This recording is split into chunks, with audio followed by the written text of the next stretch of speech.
talk to us. How did you feel? Did you enjoy yourself? Experience of this afternoon. I understand the Maslow's hierarchy much better, and you need to reach that potential where you have to self-actualize with obviously being a Christian, spirit-led, and it will all fall into place, your goals that you set, and you realize where you're going backwards instead of going forwards. So it was a lot of wisdom imparted this afternoon. It was amazing. Absolutely. So yes, unlike, God used the Maslow hierarchy to show me that when we tried in the Maslow standard of addressing human needs, we fell. Because you don't have inner peace. You're driven by ambition, you're driven by trends, you're driven by the outward needs, the physical needs, and therefore the inner peace is not there. And because we are three-part beings, we are spirit, soul, and body, our spirit is our foundation. So if we work with Maslow's hierarchy, we're working from the outside in. And so there's chaos within, and therefore it affects things that we do on the outside. So there's only so much your outward physical can handle and sustain. But if your inward being is not one with your outward, then you are going to be in chaos. You're going to have conflict between your spirit, soul, and body. And that is why you always see people that are successful in the world's way, following the world's trends, always end up either suicidal or in addictions, because they don't have that inward unity to find in terms of who they are. They're moved by ambitions and trends. Whereas when you allow Jesus to be your foundation, and that's what happened to me, Ruth, when I became born again, Jesus became the foundation for my life. Then he began to teach me, okay, now that you know that your spirit is a coexistence and one with God, then how do you train your spirit, soul, and body, which is your mind, will, and emotions, which is your soul, to align to your real you? And when I began to align to my real you, then it was easy for me to now identify who am I. Because if I'm not rooted in Christ, how will I know my identity? How will I have?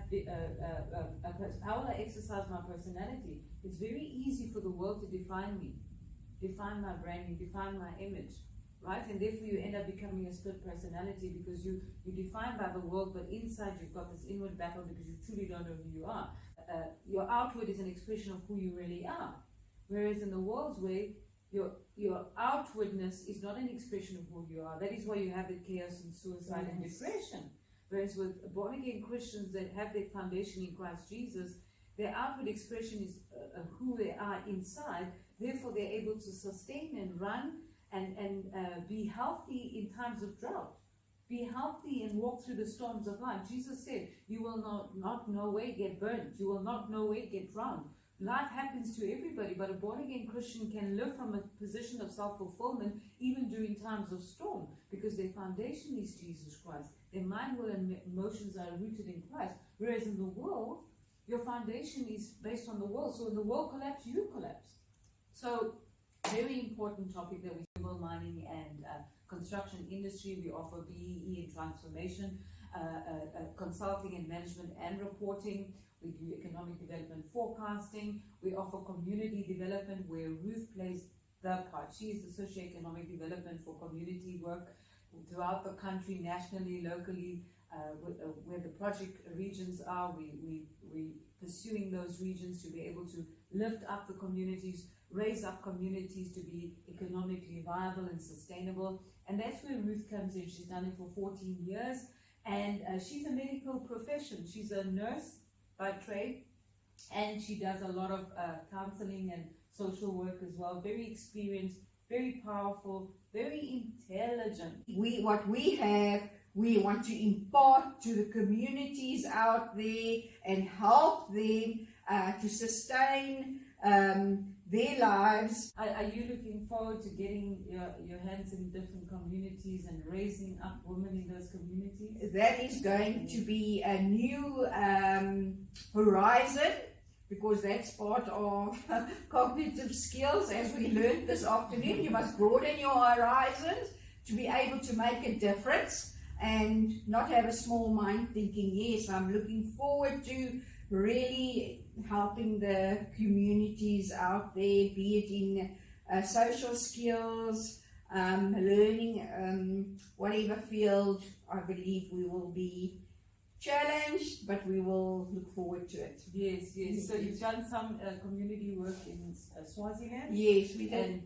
And also you've done a lot in Yes, Gauteng. yeah. So now it's just broadening the horizon into the Eastern Cape and the Western Capes. And but I think you're going to love it, because I mean you had fun in Swaziland and you also had fun in Gauteng, right? And Ruth loves people. And so she's going to have a ball, and she's got a good listening skill. She likes counseling, she likes helping people that have been hurt and broken. So very, very special gifting, and so definitely I'm going to see that at work. I got to know you last year properly. I absolutely love you. You're like closer to me than my sisters. And Sam and I love you all, and your family, and we're just so privileged to have you in our space. How do you feel? We are privileged to be in your team, and I am privileged that you trust us to be in your team and in your space. Not a lot of people want them in their space. We like a family to you, and that makes a big difference. Make sure that the employees are healthy. Amen.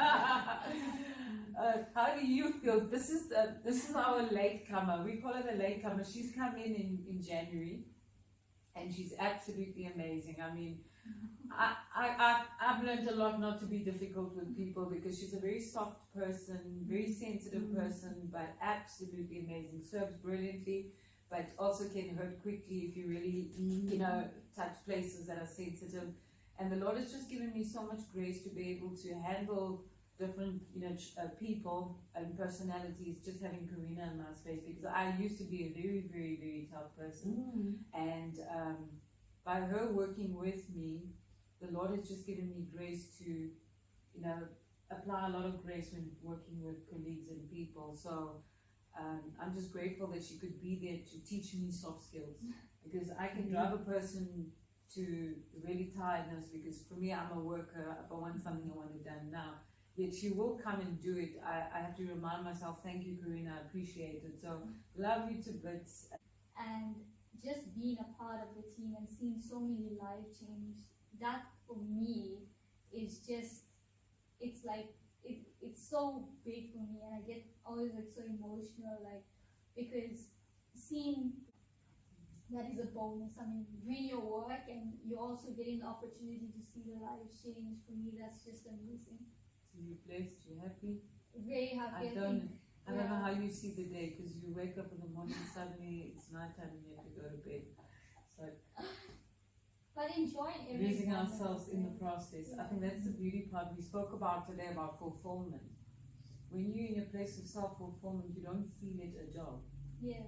Because you lose yourself in the process, as in not a bad, like I'm lost, but I'm so busy in the process that I don't feel bored, or I don't feel lost, or you can go to bed fulfilled. I don't know when last I went to bed and said I'm bored.